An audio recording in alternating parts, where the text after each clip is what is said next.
What is the Bema seat? Well, maybe you've heard that it's a second and separate judgment for Christians. You know, there's the great white throne judgment for all of humanity. And then later, the Christians, we get all of our rewards at the Bema seat judgment, the judgment seat of Christ, as described in 2 Corinthians chapter 5, verse 10. Is that the truth? Is there a second and separate judgment called the Bema? Well, the reality is that this standalone passage is not enough evidence for some sort of second judgment. And what we see right there in 2 Corinthians chapter 5 is the very same stuff that we see in Revelation and in the book of Matthew chapter 25 with the sheep and the goats.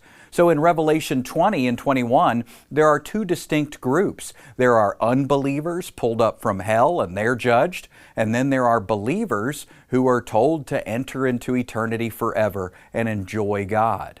Likewise, when we look in Matthew 25, we find the sheep and the goats, but there are no shoats and there are no geep. There's no hybrid animal, there's no middle ground, and no gray area. Likewise, when we look at 2 Corinthians chapter 5, verse 10, we see the same thing a third time. We see two distinct groups, those who are recompensed for their deeds that are good, and those who are recompensed for their deeds that are bad.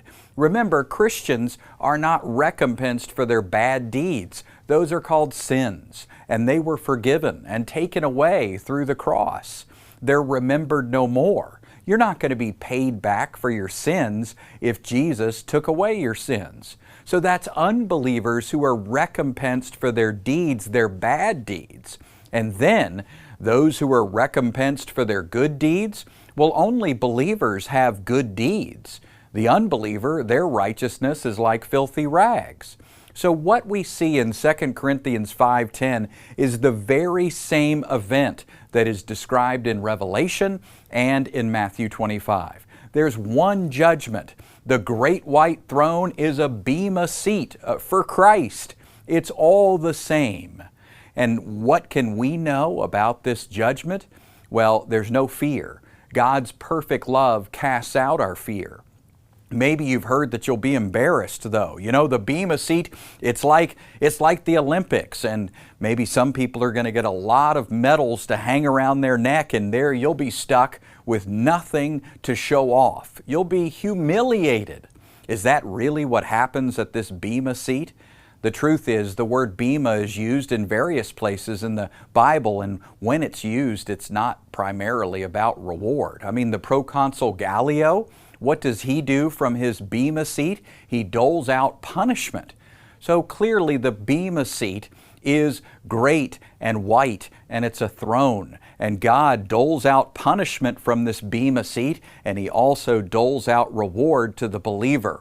In other words, He recompenses humanity for their deeds done in the body, whether good or bad, whether done by sheep or done by goats, whether pulled up from hell and judged or told to enter into eternity forever. While we look at Revelation, while we look at Matthew 25, and while we look right here at 2 Corinthians 5, they're all the same event being described from different vantage points. There's one judgment, and we have no reason to fear that judgment. We can have confidence on that day because of Jesus Christ.